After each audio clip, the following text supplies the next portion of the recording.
मित्रांनो, आता आपण फेब्रुवारीमध्ये घुसलोय. तर 1 ते 8 आणि 8 ते 15 असे 2 टप्पे जर घेतले तर 1 ते 8 सूर्य तरुण असतो आणि 8 ते 15 सूर्य वृद्धत्वाकडे असतो. आता तारुण्य नेहमी सळसळतं आणि उत्साही असतं. त्यामुळे या लोकांचं थोडंसं अलीकडं येतं. यांचा पहिला उत्कर्ष हे जे होतं ना, तो 10व्या वर्षी होतो.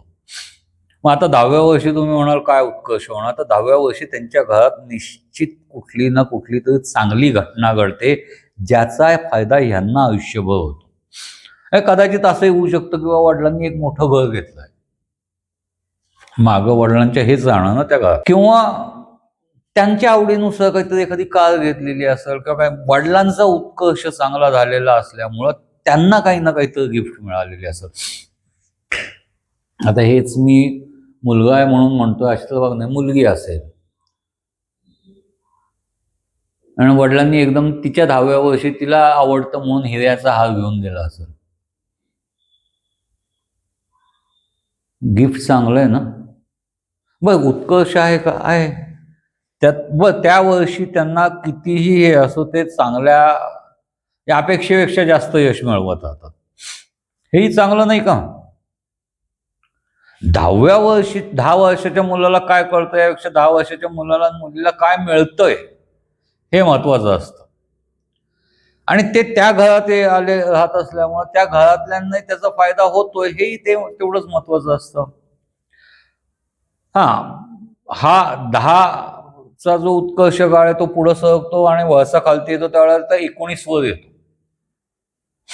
आता 19 हे वय साधारण ग्रॅज्युएशनला टच झालेलं आहे. कॅम्पस इंटरव्ह्यूमध्ये 100% यांचं सिलेक्शन झालेलं असतं. एक नाही, 3 ठिकाणी सिलेक्शन होतं. Choice is yours. कुठं जायचं तुम्ही ठरवा. तसे हे हिशोबी असल्यामुळं मॅक्स फायदे जिथं असतील तिथं जाणार असतात. पण त्यांचं एम फिक्स असतं. साधारणतः हे मगाशी सांगितल्याप्रमाणे मध्यम उंचीचे, मध्यम यष्टीचे, थोडंसं बसकनाक असलेले, मीडियम पर्सनॅलिटी. पण एक असतं, या पर्सनॅलिटीमध्ये या कालावधीत एक आमूलाग्र बदल झालेला असतो. जिथं जातील ना तिथं ते सेंटर ऑफ अट्रॅक्शन बनतील, असं प्रकारचं हे असतं. बहुतांश तुम्ही जर समजा अशा प्रकारच्या व्यक्तींची लव्ह मॅरेज किंवा हे बघितलं तर कॉलेजियन लव्ह मॅरेजमध्येच हे मोडतात. कॉलेजच्या कालावधीतच त्यांनी त्यांच्या पार्टनरला पकडलेलं असतं. मग स्त्री असो पुरुष असो, चंट असतात हे खूप. यांचं एक असतं की फक्त अभ्यास हे यांना कधीच पटणारा नसतं. पण एक तर शनीची रास म्हणजे सूर्यपुत्र शनी मानला जातो आणि त्यात तो सूर्य तारुण्यातला. म्हणजे तुम्ही आठवून बघा की आपण अगदी तहाने असताना आई वडील आपल्याला किती जीव टाकायचे. या गोष्टीचा त्यांना 100% फायदा मिळत जातो कायम आयुष्यभर. एक होतं की हे चढतात लवकर आणि मग त्या यशाच्या खुमखुमीमध्ये बऱ्याच वेळेला त्यांच्याकडनं ते गमवलं जातंही भरपूर, टिकवलं जातं ते फार कमी असतं.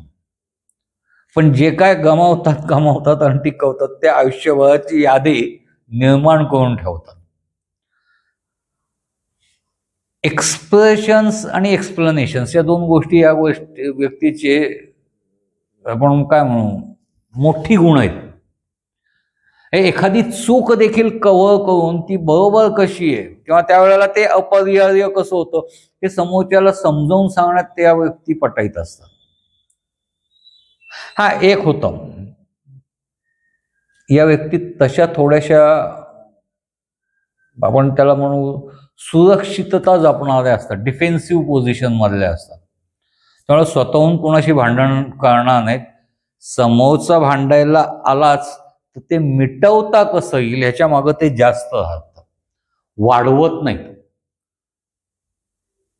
खूप वेळेला असं होतं किंवा समोरचा माणूस त्याच्यापर्यंत चिडून पोचतो, पण हात उगारल्यानंतर हात खालती होतो, याला काय मारायचं.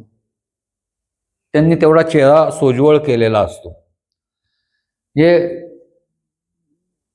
आपण सगळं काही करायचं पण कशातही लटकायचं नाही, अशा प्रकारची त्यांची धोरणी प्रवृत्ती असते.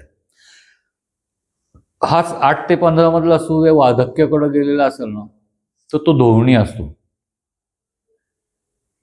तो साधारणतः त्याचंही सेमच येतं 10, 19 आणि सेटलमेंटचा काळ 30 नंतर पुढं काही स्ट्रेट सरळ मागे चालणे, पण साधारणतः 45-46च्या दरम्यान त्यांच्या लाईफमध्ये थोडंसं वादळ उठतं, फाईट आउट करतात, 49-50ला सेटल, पुढं सगळं स्टेडी. ही जी वार्धक्यातला सूर्य आहे तो थोडासा विचारी आणि जिज्ञासू आहे. त्यामुळे ते गमावतात कमी, कमावतात जास्त. म्हणजे मी जे म्हणलं ना, तरुण याच्यात 1 ते 8 मध्ये कमवणं गमावणं दोन्ही असतं, टिकवणं फार कमी असतं. तसं 8 ते 15 मध्ये नसतं. कमवणं कमी असतं, कमवणं जास्त असतं, टिकवणं जास्त असतं, गमावणं कमी असतं. त्यामुळं या लोकांचं मत म्हातारपण अतिशय सुखात असतं, कारण भरपूर ते जोडून ठेवतात. तसा स्वभाव मूळतः हातचं राखून खर्च करण्याचा असल्यामुळे आणि एक हिशोबी प्रवृत्ती असल्यामुळे ही खूप वेळेला तुम्हाला अकाउंट्स लाईनमध्ये ही लोक टॉपवर सापडतात. CA BA जर गेलात ना, तर म्हणजे 8 ते 15 फेब्रुवारीमध्ये जे झालेले आहेत, जन्माला होऊन झालेले, ते जास्त यशस्वी तुम्हाला दिसते, कारण ते बरोबर परफेक्टली तसा बॅलन्स शीट तयार करून समोरच्या पार्टीला पटवून देऊन की मी सांगतो ही बॅलन्स शीट जर तुम्ही वापरली तर तुमचा एवढा टॅक्स वाचू शकतो, असं होऊ शकतं, हे होऊ शकतं, हे सगळं कायद्यात कसं बसतंय, हे सगळं समजावून देऊन स्वतःची टक्केवारी व्यवस्थित मागून घेणार. आणि ह्यांच्याकडे शक्यतो असं 2 नंबर नसतं, सगळं ओपनली असतं, जे काय आहे ते आहे. त्यामुळं एक ती जे संचय करण्याची प्रवृत्ती, एक वार्धक्यात आपल्याला जे असतं ना, एक थोडंसं खर्च कमी करण्याची प्रवृत्ती जी असते ना, ती त्यांची सुरुवातीपासून असते. त्यामुळं बहुतांश वेळा त्यांनी बऱ्यापैकी सेटलमेंट करून ठेवलेली असते, त्यामुळे त्यांचं वार्धक्य व्यवस्थित जातं. आता हेच जर समजा आपल्याला हा सूर्य 15 नंतर कुंभेत गेल्यावर काय होतं बघायचं असेल तर थोडं थांबावं लागेल. नेक्स्ट.